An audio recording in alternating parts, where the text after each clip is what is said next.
ચોક્કસ. અહીં પ્રશ્નો અને જવાબોની વિગતવાર સમજૂતી આપવામાં આવી છે. 65. પ્રત્યક્ષદર્શી સાક્ષી અંગેના કોના અભ્યાસો જાણીતા છે? જવાબ: એ. એલિઝાબેથ લોફ્ટ્સ.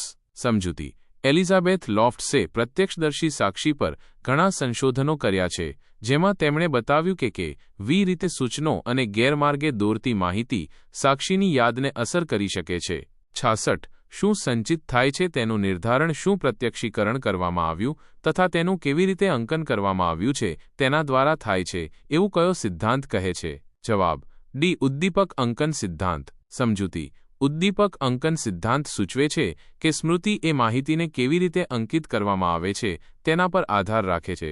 67. કોના અભ્યાસો દ્વારા એ તથ્ય પર પ્રકાશ પાડવામાં આવ્યો છે કે વાસ્તવિક અપરાધિક ઘટનાઓનું પ્રત્યક્ષદર્શી સાક્ષી ઘણું યથાર્થ હોય છે? જવાબ: બી. યુલી અને કટશેલ. સમજૂતી: યુલી અને કટશેલના અભ્યાસોએ બતાવ્યું કે વાસ્તવિક અપરાધિક ઘટનાઓના સાક્ષીઓ કેટલીકવાર ખૂબ જ સચોટ માહિતી આપી શકે છે.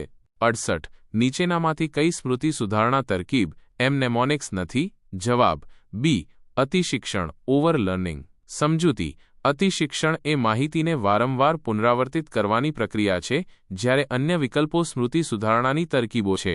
69. સ્મૃતિ સુધારણાની PQRST પદ્ધતિ કોના દ્વારા વિકસાવવામાં આવી છે? જવાબ: સી. થોમ્સ and Robinson. સમજૂતી: થોમ્સ અને રોબિન્સને PQRST preview, question, read, summarise, test પદ્ધતિ વિકસાવી હતી.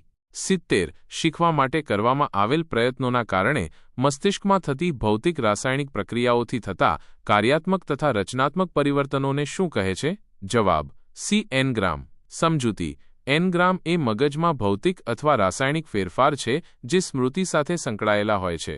71. કંઈક શીખવાને લીધે મસ્તિષ્કમાં ઉત્પન્ન થતા સ્મૃતિ ચિહ્નોને અન્ય કયા નામે ઓળખવામાં આવે છે? જવાબ: એ. એનગ્રામ. સમજૂતી: એનગ્રામ એ સ્મૃતિ ચિહ્નો માટેનો બીજો શબ્દ છે. 72. લાંબા ગાળાની સ્મૃતિના સ્મૃતિચિહ્નો મગજના કયા ભાગમાં સંચિત થાય છે? જવાબ: બી. હિપ્પોકેમ્પસ. સમજૂતી: હિપ્પોકેમ્પસ લાંબા ગાળાની સ્મૃતિ બનાવવામાં મહત્વપૂર્ણ ભૂમિકા ભજવે છે. 73. જ્યારે વ્યક્તિ શીખેલા અનુભવોની ઓળખ કે પુનરાવહન કરવામાં કોઈ કારણોથી, જેવી કે દુર્ઘટના, બીમારી, ઔષધ સેવન વગેરેથી નિષ્ફળ રહે છે, તેને શું કહેવાય? જવાબ: એ. આમ્નીશિયા. સમજૂતી: એમ્નેશિયા એ સ્મૃતિની ખોટ છે જે મગજને નુકસાન અથવા અન્ય કારણોસર થઈ શકે છે. 74. ઘણા દિવસો સુધી શરાબ સેવનને લીધે પેદા થતા સ્મૃતિલોપને શું કહે છે? જવાબ: એ.